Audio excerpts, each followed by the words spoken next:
in. Are you ready to answer some questions today? Welcome to Phelps House. Come in. Thank you for having us. Oh, my pleasure. The first question is, what does a day in your life look like? Okay, it's busy. Get up pretty early, lots of meetings, meals, talking to my kids, a little bit of reading at the end. So that's sort of the day. And what do you love most about Andover? You know what I love? This grounding in this idea of knowledge and goodness. The combination of being the intellectual place, but also a place that cares about value. And how would you describe your role as head of school on campus? Coordinator, that's what I do, I coordinate. What is the most rewarding part of your job as head of school? The most rewarding part is solving problems, sort of being able to sort of work with a group of people to solve a problem, to make the school function better, to have students have a better experience. Yeah. What is your ideal weekend activity? Sunday dinner is required in the family, although one of my sons missed the last one. Will not happen again. But Sunday dinner with the family, I usually cook it, and we usually have at least a couple other students there, friends of my sons, so that's a Sunday dinner. You mentioned food. What is your favorite dish to cook? You know, interesting. So I'll tell you what my favorite dish to cook is. So I actually think it's yeast dinner rolls. Partly because, for a long time, it sort of was like this mystery. Like, how do you cook yeast dinner rolls? And I must admit, I cheated with the pandemic because I used a bread machine to make the first kneading because I hate kneading. I like it just messy and sort of like, and then once I figured out how to use a machine to do that part, now it's sort of like I do all sorts. I make great sweet potato dinner rolls. Sounds delicious. What is your favorite commons menu item? I like stir fry because they're consistent. Like I can always get a stir fry, no matter what. There's a stir fry that I like. What is one word to describe yourself? Complicated. If you could travel anywhere in the world and spend a week there, where would it be? Morocco. I've always wanted to go. I've always been interested in Northern Africa, and every time I was supposed to go, something fell through, and like I'm determined to make it there. Favorite genre of music? It's a toss-up between R&B and reggae. Who is your greatest inspiration and why? Okay, it's a woman named Septima Clark. I have a big photo of her in my office. She was one of the great unsung heroes of the civil rights movement. She came up with this, was one of the motivators who came up with this idea of developing citizenship schools. She realized that you couldn't just sort of give people the right to vote, you had to teach them how to be citizens, and that so many African Americans were illiterate, they couldn't fill out the forms. So she set up this whole system that trained like 700,000 people. I mean, it was like amazing. She set up this system of citizenship schools throughout the South. And so I like that it was a practical thing, it was about learning. She saw something that other people didn't see, and it had this huge impact. Yeah. What is the first thing you do every morning? Coffee. Make coffee, drink coffee. And what is your favorite childhood memory? Okay, this is a strange one. So, I'm 3.5 years old. I'm at home, and it's early in the morning, and the house is sort of in chaos. There are 5 children at age 5 and under. My father rushes out of the house, literally with his doctor's bag, to get to the hospital. My mother is preparing she teaches, so she's about to leave to go teach. And Miss Ann, who takes care of me and my younger brother, is there, and I adored Miss Ann. And my mother, at the last minute, remembers she hasn't said goodbye to me and my brother, and she runs upstairs, and she's wearing this like white, like Jackie Kennedy type suit with this embroidered flower, and she hugs me and my brother, and my face goes into this flower. And I, the nubby wool and the smell of her perfume, and Miss Ann, who I adored, and she said, "Be sweet," and then she left. And it's like this 1 minute of my childhood, but I just remember it as this lovely moment in the morning. I love that. What was your favorite subject in school? Math. Why math? Because I seemed to be pretty good at it, and the teachers sort of told me I was good at it. And sort of, in fact, once I was asked to do a test, and I did this test, and I did it before everyone else, and I quickly finished it. And one of my teachers, she came to the room, she said, like, "You're supposed to be doing your test." And I said, "I've done it, I've finished it." And she looked at it, and she literally ran out of the room to show all the other teachers in her area that I had gotten all the right answers, and I had done it in like 5 minutes. And so she was so excited. So anyway, math. Early bird or night owl? Early bird. I'm closing the door because it's cold. So I get up early. What is your favorite book and why? Okay, I'm gonna buy it rules, they're gonna be 3. 100 Years of Solitude, Gabriel Garcia Marquez. It introduced me to a part of the world I knew nothing about, and made me comfortable with magical realism, which I was not really comfortable with before. So that, Beloved, Toni Morrison, again, sort of helped me understand what it meant to be an African American and our history here, and it was just extraordinary in lots of ways.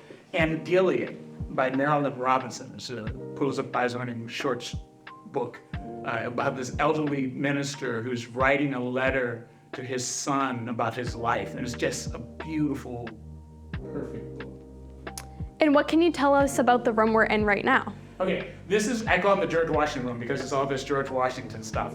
So these are the 2 chairs that came from, I think, the Phillips family, and he sat in one of them. You'll see that they're you can see they're all owl chairs, because it looks like an owl, sort of. And this desk also supposedly he wrote at. And there's a bust by a French sculptor named Boutin from 1778. And there's a version, another sculpture by same sculptor in the Capitol in Virginia. That's a life-size version of this sort of George Washington. And what's more, I intentionally have it so that he's sort of looking at like these books about the Native American experience and the African American experience, and so there are these African fans. These are, my aunt was an artist, and she was the granddaughter of enslaved people. So there's all this subtle tension in this room by design. And speaking of rooms, what is your favorite room in the house? Okay, so this is my favorite room. We call it the green room. So, because it's green. And supposedly, this was the color that the room has been from the very beginning. It's I think it's the only room that has the same color. And all sorts of things happened in the room. So if this was a meeting place, the house was built for the president of the Andover Theological Seminary, which existed, sort of was part of the Phyllis Andover Academy and Andover Theological Seminary had the same board and same campus, and they were with us for 100 years, and then they moved away. I think they're part of Yale now. And then the Phyllis Academy took over the whole campus. And so this was a meeting room. And so the American Temperance Society was founded here. The first religious newspaper in America was founded here. One of the major missionary societies in America was founded here. So there are all these things that happen in this room, and we drink wine in this room sometimes. So, and the founders would not be pleased by that, I can assure you. But then again, they probably wouldn't be pleased by my being here either. So anyway, yes. If you could have one conversation with anyone in the world, dead or alive, who would it be? James Baldwin. He should have been one of the books, and I thought about that, but I think I'd rather talk to him. I've read a lot of his books, just talking to him. He was an extraordinary person. If you could witness one historical event, what would it be? The 1963 March on Washington. I grew up in Baltimore, so it was like 30 miles away, but my parents had 5 kids. It was impossible for them to get over, and I was young, I wouldn't have remembered it anyway, but yeah, I would love to have been. If you could take one course at Andover, what would it be? Andy Huzio's course on Buddhism. My older son just took it and he just thought it was like extraordinary. So yeah, and I wanted to learn about Buddhism too. What do you think is the important non-academic skill that students learn at Andover? Well, I hope they learn tolerance. That tolerance particularly for just the extraordinary ability of humans to make mistakes everywhere. One thing you couldn't live without? Books. Do you have a personal motto that keeps you motivated? I'm not a motto type of guy. But so I really don't have a strong motto. I guess I should, but I don't. Something about your role that people may not know or expect. Some of the most important things that I do, and this is true for a lot of almost all the senior leaders, is prevent bad things from happening. So something happens, we hear about something or learn about something, or we see something, and we intervene and work, and then a bad thing doesn't happen, and no one knows that a bad thing doesn't happen. And it's like being a preventive medicine person versus like a surgeon. Like the surgeon goes in there and cuts out, everyone knows the cure. The person who prevents the cancer from happening in the first place, no one knows anything about that person. But so yeah, that some of the most important things we do are about preventing not great things from happening. Speaking of medicine, why did you just shift your career path from former positions at the CDC and the NIH to Andover? Okay, so as a favorite quote, this is a quote from Walden, and there's two sentences. I left the woods for as good a reason as I went there. Perhaps it seemed that I had several other lives to live, and I could not spare any more time on that one. That this idea that every time I changed, it was because I thought, okay, I think it's time for me to live a different life, to do a different thing, and usually an opportunity presented itself, and I went. What is a goal you have for the upcoming year? So we're having this strategic planning process called road mapping, where the school does this every 30 to 50 years, one of these big, like, let's look to the next 30 years, and we're doing that. So getting through that and sort of really helping the school and a lot of people sort of to focus on this long-term vision for the school. What is an unexpected fun fact about yourself? I know, it's fun. I'm a Columbia University dropout. It's true. But I was briefly a student at the journalism school in Columbia and decided I did not want to be a journalist, and I dropped out. Yeah. Favorite film? Okay, two.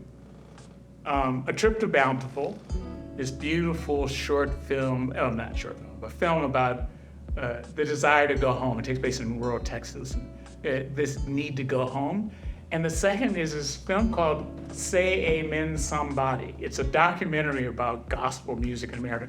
And yeah, I didn't know much about gospel music. Everyone thinks that every African-American person knows about gospel music. In the world I grew up in, you didn't hear a lot of gospel music. And so just to hear this beautiful documentary about the music and the people in it, and it's just a great musical documentary. And what is your favorite place on campus? You know what, it's the cemetery. First of all, it's so bizarre that we have a cemetery on campus, but I think it's great because it's just the symbolism of it that we want to expose students to the whole human experience, like from beginning to end, like everything in between, that we want students to have that big a view of what it means to be human, and we have this quiet, beautiful space that's so central to campus. That's a cemetery. I just think it's... Absolutely, I agree. What is a superpower you would like to have? Mind reader. What is a bucket list item that you have? It's weird. I don't have a bucket list. I should have a bucket list, but I don't. And so,